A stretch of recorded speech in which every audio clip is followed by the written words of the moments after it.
So I wanted to make a video about workout anxiety or gym anxiety because, believe it or not, I struggle with this too, and I'm someone who has worked out my whole life. I mean, I've competed at a very high level in multiple sports, and working out is definitely not a new thing to me, but I still struggle with it. I struggle with driving to the gym. I get stressed, I get anxiety, I get worried about whether I'm gonna do well at the gym or whether my coach is going to criticize me or whether there's going to be enough space for me to work out at the gym or, how people are going to react to me when I walk in. It's just silly things that I create in my head that are so unnecessary. Even when I'm working out alone in my garage and I'm doing my own workout that I'm making up, I still can get anxiety over that too. I procrastinate it. I put it off. I will sometimes dread it. I will be in a bad mood until it's over. I do all of those things. So if you're someone that struggles with this as well, just know that you're not alone. And I just wanted to share some of my tips that can help with this when you're feeling those feelings, but just know that you're not alone. So I work remote, and if you work remote as well, then you understand it's kind of this very unorganized schedule. You're relying on your own discipline, and sometimes that can be really hard. And working out, even though people think, oh, you have the whole day at home, it should be easy for you to work out. Well, no, it's actually harder because you're relying on yourself and you don't have a schedule. So one of the things that has made it easier for me to work out when I work from home is I allot a certain time that I'm going to work out. I take out an hour and I say, I'm going to work out during this time. And I do that before the day has started. So the night before or the morning of, I tell myself I'm going to work out from this time to this time. And depending on my work schedule, depending on how much time I have that day, whether I have to do something else during lunch or work is going to be really busy that day, I will make it between 20 minutes of working out to an hour, just depending on how much time I have. So that's the first thing. Ask yourself how much time you're going to have that day, and then choose a time of the day. So let's say you want to work out during lunch, which that has worked pretty well for me. So if I know that I also have to run an errand during lunch that day at work, maybe I will allot myself only 30 minutes to work out and allow the other 30 minutes to run that errand. That's just one way to do it. So I'll allot myself from 12 o'clock p.m. to 12:30. That is my workout time. That 30 minutes of time, I'm going to work out, and I'm not going to stress about how I'm not working out for an hour. It's a short workout. I'm just going to accept that that's the amount of time I have that day, and something is always better than nothing.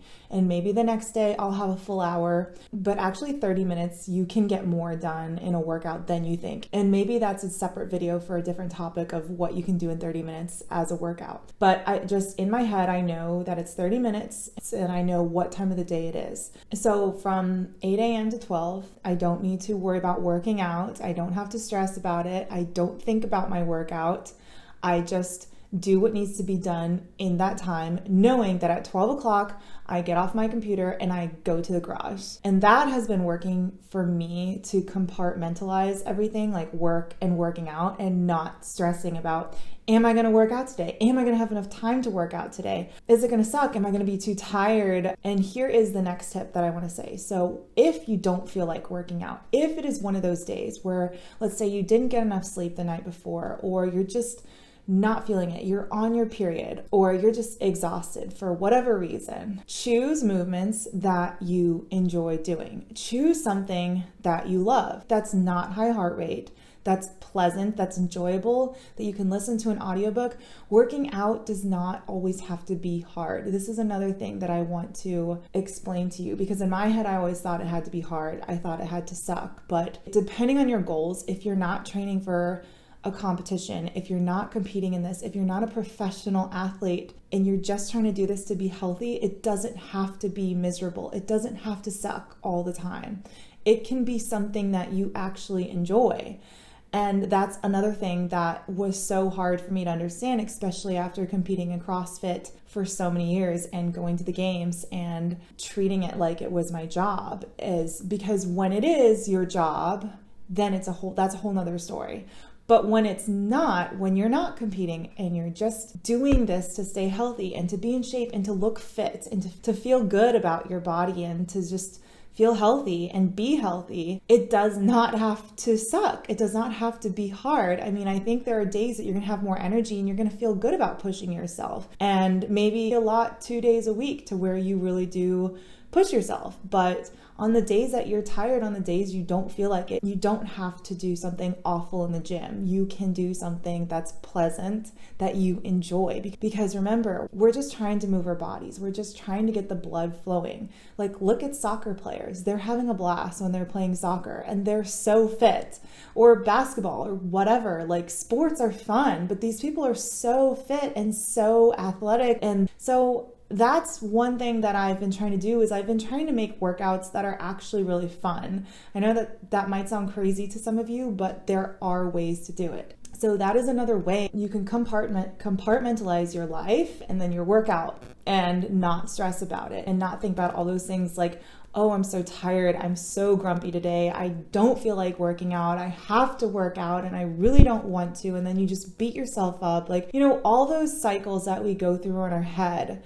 Just be kind to yourself. Think about the circumstances. You didn't sleep that much that night, or you did a lot the day before, or you just don't feel like it, or your body is going through that time of the month.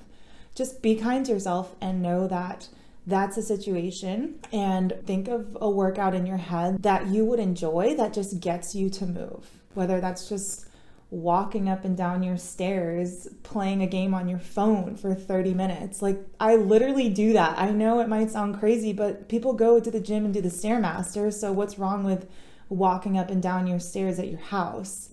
It's the same thing. So I hope that these tips were helpful, and let me know in the comments if there's anything else you want me to go deeper in that I talked about. Thank you for watching, and I'll see you in the next video.